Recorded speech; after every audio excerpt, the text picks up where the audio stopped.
Hey, gymnastics moms, are you in the pressure cooker of preseason? You know, that time where your gymnast, like, all of a sudden is going crazy. Maybe she's having meltdowns in class. Maybe she's having meltdowns in the car ride home. Or maybe there's no meltdowns happening, but she's just losing skills that she's had. She worked all summer long to get those upgrades, and they were coming along and she was doing great. And then now all of a sudden she can't do them. Or maybe she used to have a mental block and she's worked and she's overcome it. And then now it's back. This is so common this time of year. And so we really wanted to talk about the pressure cooker of preseason. We've talked a lot about it in some of our previous videos, but we wanted to dedicate a whole video to it because we just know how many of you are struggling with this right now. And you feel like you have no idea why this is happening. So one of the things I want to help you know is this is completely normal and it has nothing to do with your gymnast skill, especially if it's a skill that she's already had. Like if she's mastered it, if she's gotten it, it really doesn't have anything to do with her skill. And so it's so funny to me because my gymnast will come on for our coaching time. I was just talking with one of them last week, one of my level 10s, and she's like, I just forgot how to do it. I don't know how to twist anymore. I have a Maloney. I can't twist. I tried to add a Maloney half and now like I don't know how to do a Maloney anymore. And I'm like, okay, tell me how you do a Maloney. And she's like, well, you let go, you do the da da da da da. And I'm like, so you know how to do it, right?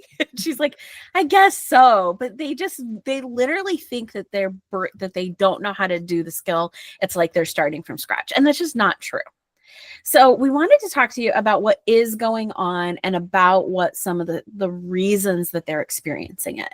And so let's take each one real quickly and break it down. So if your gymnast is in the place where she's had her skill, like this is an old skill, maybe it's a skill she previously had a mental block on, maybe never before, but it's a skill she's had for a long time.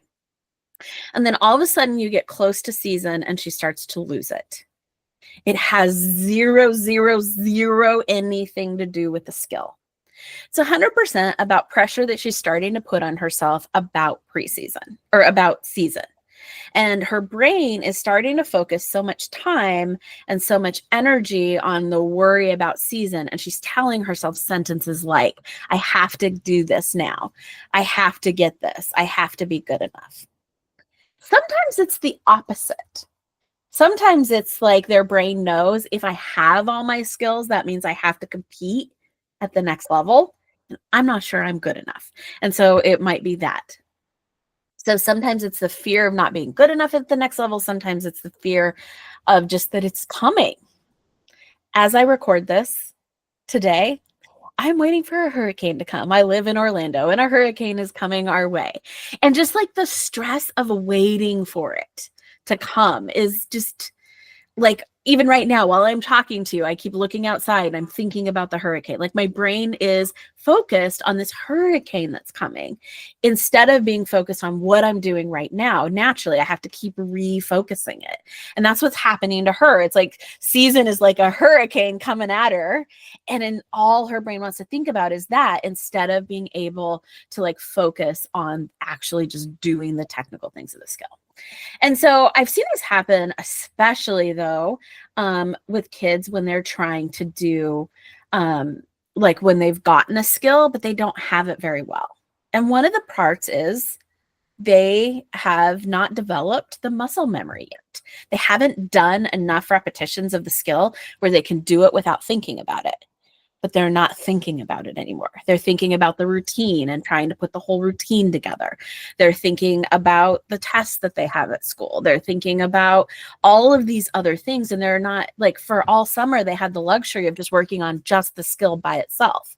And now they're trying to work on the skill in the midst of all of these other things, but they don't have enough muscle memory yet to do it without thinking about it.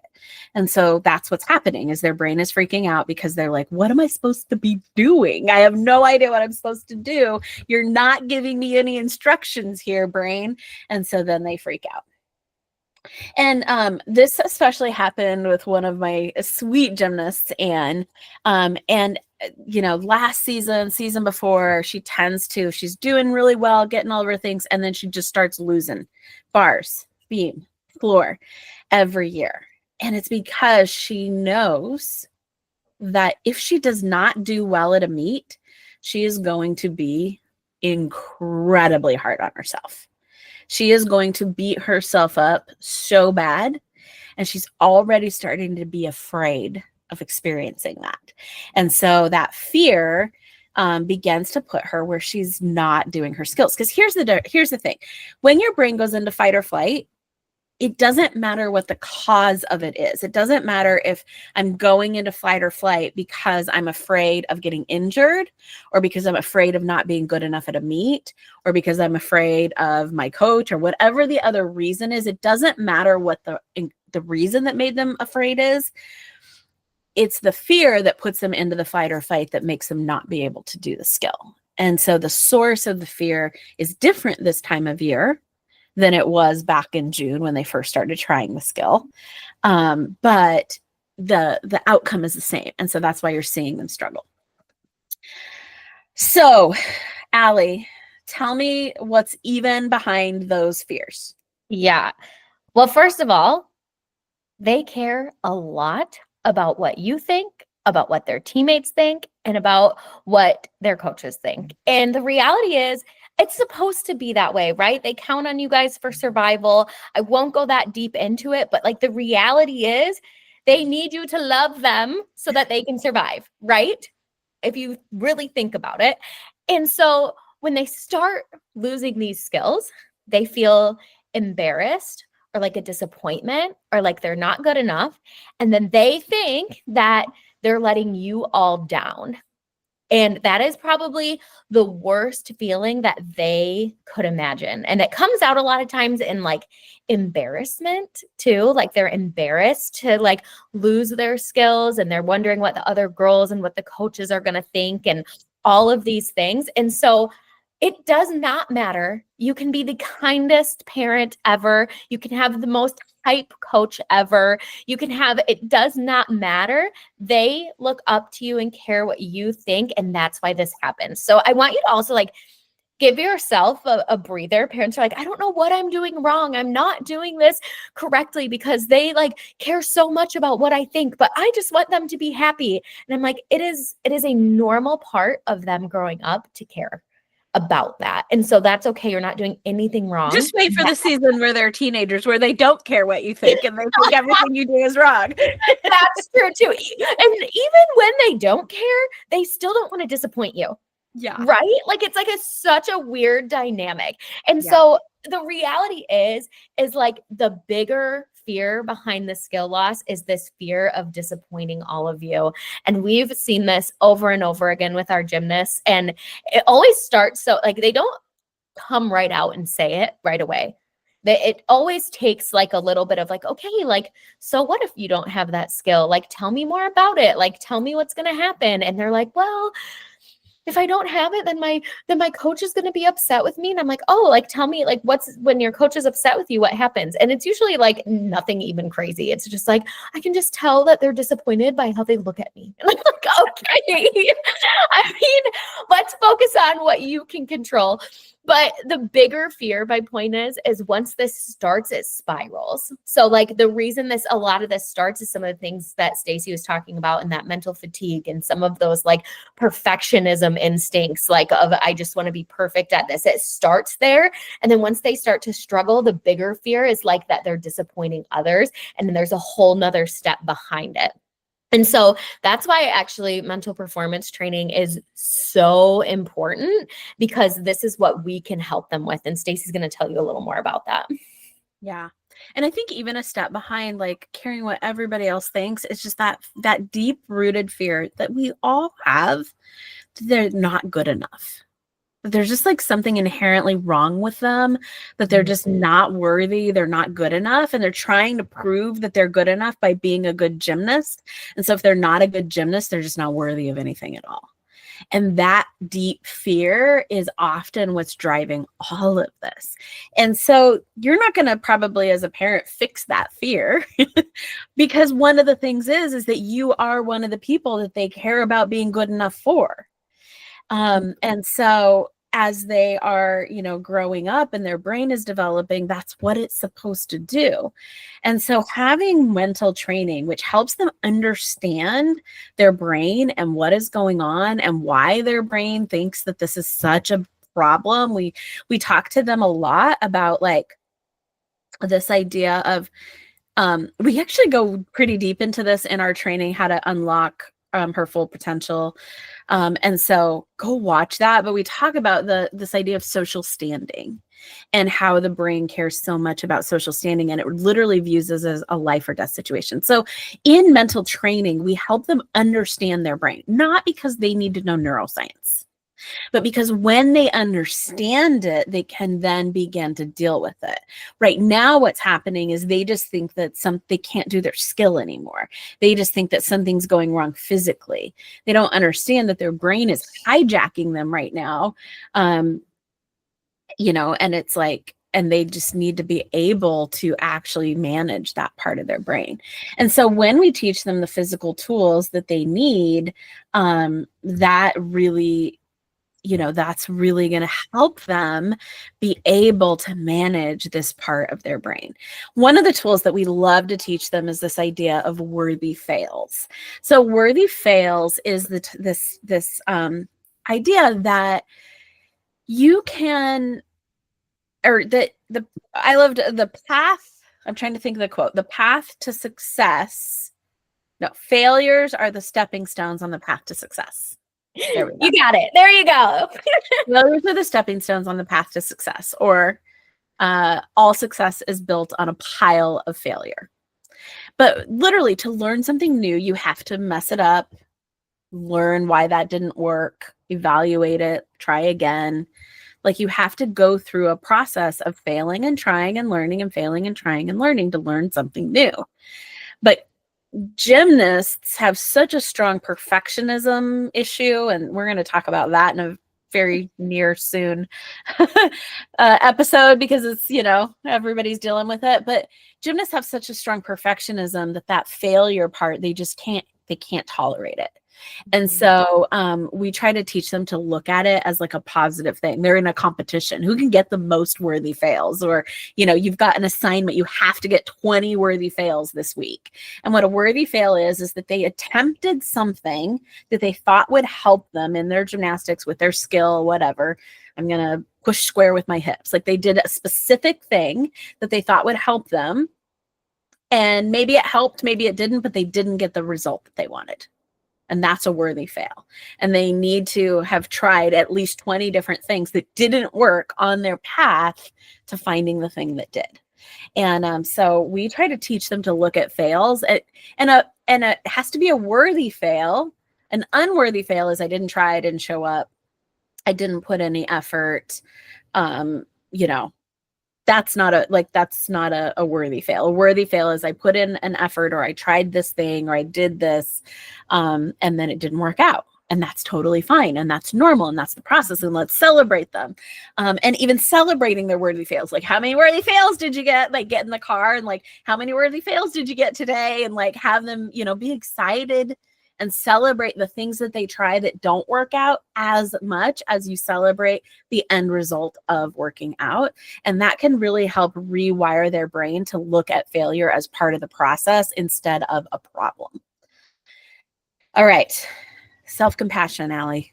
Yeah, well, and that's what I was going to say is like that really leads to having self-compassion. Self-compassion is going to be like one of the number one steps to like regaining those skills. Because I think earlier when Stacy was telling you about one of the gymnasts she was working with, she talked about how she would just beat herself up after a bad meet or a bad practice. And she knew that's what was going to happen. And that's part of what they're afraid of, is how they're going to treat themselves.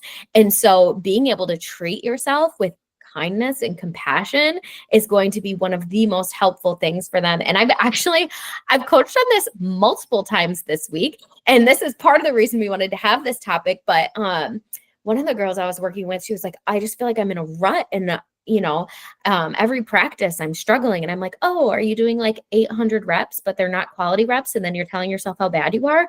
She was like, yes. It's like, okay. I was like, tell me some of the things that you were saying to yourself. And she was telling me like, that she couldn't do it and she can't figure it out and she can't do it. And it was a bunch of like, I can't, and like negative things towards herself. And I was like, okay, perfect.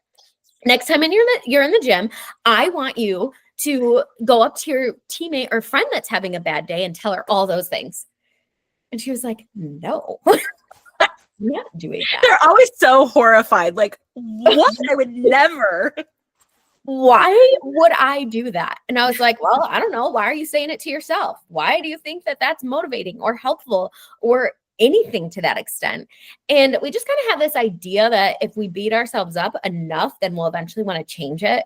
But that's just not really how it works.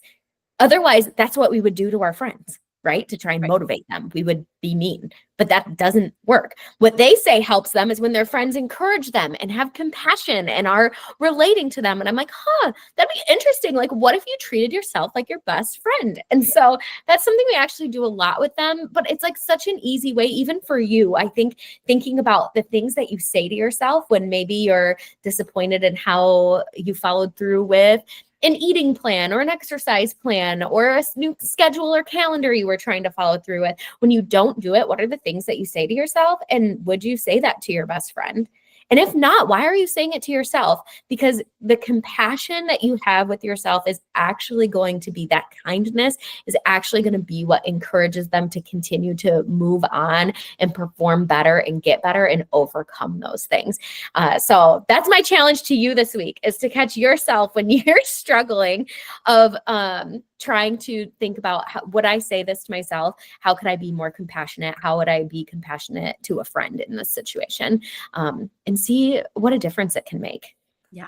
And as you do that, your daughter will, like, they learn from what you model to them, right? And like, we've taught them as a society that being hard on themselves is what will motivate them to better performance. They learned that.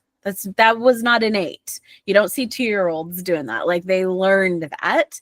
And so we need to reteach them that that's actually not the case. And like, just to say, I always tell, like, I have the same conversations. And one of the things I'm like, but if, they're like, I would never say that to her. It would hurt her feelings. And I'm like, but if you really cared about her and you really thought that's what it would take to motivate her, wouldn't the loving thing to do be to say those hard, mean things to her?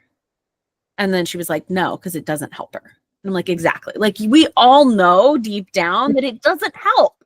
And yet we teach as a society all the time that it's like tough love, no pain, no gain. It's not true. It is not how the brain is wired. It is not how the brain is motivated. And so being able to have that is such a skill set to learn, because it's so opposite of everything that we generally learn. So wrapping up, like, gymnasts, we're not trying to say that gymnasts can't handle any pressure. Gymnasts handle more pressure than most adults do, We're not trying to say that, that they can't learn to rise to that. They do learn to rise to it. It's just, this is that part where they're learning how. And so having compassion for them during this time, having them have compassion on themselves, like, they learn how to do pressure sets. They learn how to hit when pressure is going on. It's not that their idea is that they can't ever have any pressure on them because they're such fragile little creatures. It's the idea that while they're learning the skill set of how to handle that pressure, which has a lot to do with treating themselves well and being willing to fail and knowing that they can handle anything that happens. As they're learning that, they tend to lose a lot of skills. And one of the things that happens is a lot of coaches during this part say a lot to them about, if you don't have this skill, you're not going to be able to compete. If you're not going to be able to move to the next level, you're not da-da-da-da-da. Two things. If the coach genuinely means that, like, I worked at a gym, it was no drama. You had to have your skills by a certain time. If you didn't have them, that's fine. It's not drama, but you weren't ready to compete at the next level. And then same thing throughout the season. Like, if your routine wasn't ready to be a full out routine, no spotting, no drama, no anything, you weren't ready to compete at that weekend and you weren't going to compete it. And it was just same rule for everyone, just apply it all the time. we never had kids running out crying about it or anything, because it was just very understood, but we also didn't make it mean anything bad. Gymnastics is like a video game.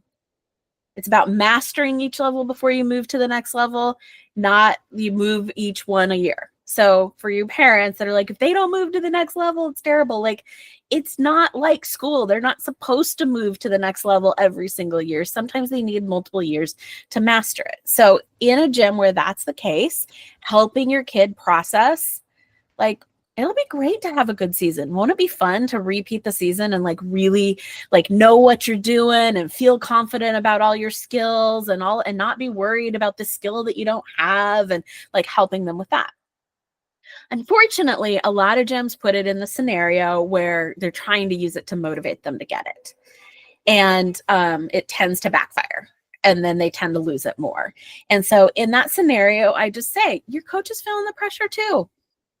Your coach is feeling the pressure. They feel they've got the hurricane coming at them too. Season is coming. They're feeling the pressure too. You just have to not let their pressure have anything to do with your pressure.